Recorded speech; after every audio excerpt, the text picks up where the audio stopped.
Certains d'entre vous se demandent peut-être comment il convient d'accueillir les documents du pape François, que ce soit une encyclique, comme Laudato Si il y a quelques mois, une exhortation apostolique post-synodale, comme La joie de l'amour, Amoris Laetitia, il y a quelques semaines, ou même un entretien donné dans la presse, je pense à son interview dans La Croix il y a quelques jours.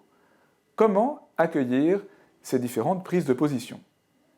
Avec respect, bien sûr, avec obéissance, chaque fois que la foi est en cause, mais plus largement dans une attitude de profonde liberté spirituelle.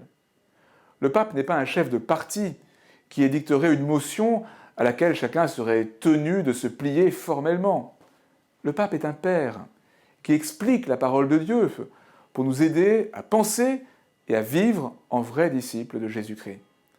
La parole du pape n'est pas destinée à éteindre la réflexion, mais au contraire à la susciter, pour que chacun, s'appropriant la parole du pape, puisse de manière créative s'impliquer, réfléchir, prier d'une manière vraiment personnelle. Un bon exemple de cela est donné par le dernier livre de Tugdual d'Herville, Le temps de l'homme, pour une révolution de l'écologie humaine. Tugdual d'Herville est notamment un des fondateurs du courant pour une écologie humaine. C'est un thème qui est présent dans l'enseignement du pape François et déjà avant de Jean-Paul II et de Benoît XVI.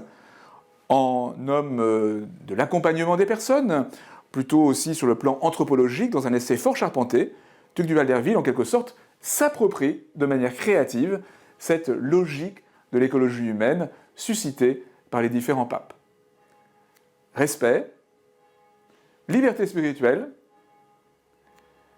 appropriation créative, voilà les maîtres mots de l'authentique accueil des documents du pape.